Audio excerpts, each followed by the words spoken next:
السلام علیکم ورحمۃ اللہ وبرکاتہ.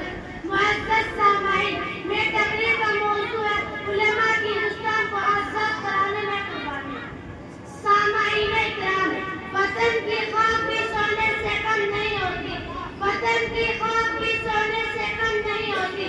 جو اپنے ملک سے محبت کرے وہ کامیاب ہوتی ہے. میری پیاری بہنوں، آج ہم آزاد بھارت میں رہتے ہیں اور اس ملک کو، اس چمن کو اپنے خون سے سینچنے والے سب سے زیادہ اور سب سے پہلے اور سب سے آگے تک مسلمان. ہم یہ نہیں کہتے کہ دوسرے قومیں اور دوسرے ملت بے مذہب کے لوگوں نے قربانیاں نہیں دی. آئیے میں آپ کو عظیم ترین علماء کی داستان سناتی ہوں.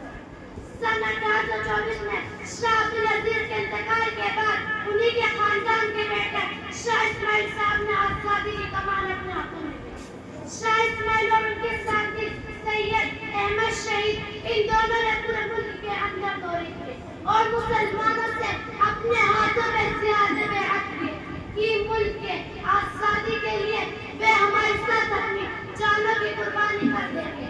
غازی پور گئے، وہاں سے کانٹا، سہارنپور اور دیوبند تک. بالاکوٹ کے میدان میں دیوبند کے مجاہدین کی شہادت کا بھی ذکر آتا ہے. حضرات سامعین، آپ کو حیرت ہوگی اس دور میں ایک بکری 8 آنے 10 آنے کی ملتی تھی. غازی پور کے سرمایہ دار نواب فرزند علی خان، انہوں نے اس زمانے میں حضرت شاہ اسماعیل کو 1 لاکھ چاندی کا سکہ چندے کے اندر دیا تھا. یہ مسلمان کی تاریخ ہے، لیکن مسلمان اپنی تاریخ سے نہ واقف ہے. دوسروں سے کیا شکوہ ہے؟ خود ہی مسلمان اپنے آقابین کی تاریخ کو نہیں جانتے. حضرات سامعین، میری پیاری بہنوں، یہ ایک حقیقت ہے اور علماء اس حقیقت کو ہر زمانے میں کہتے رہے کہ جو قوم اپنے آب و اجداد کی تاریخ کو نہیں جانتی وہ قوم مستقبل میں، فیوچر میں کبھی سے راستے کا انتخاب نہیں کر سکتی.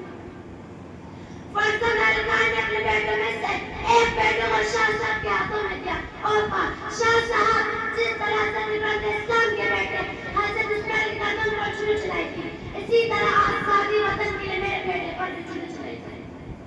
تاریخ کو پڑھیے. غازی پور کے جوانوں کے ساتھ یہ لڑکا بھی شاہ صاحب کے ساتھ شہید ہوا. ہزاروں مسلمان جنگ آزادی میں سب سے پہلے شہید ہوئے.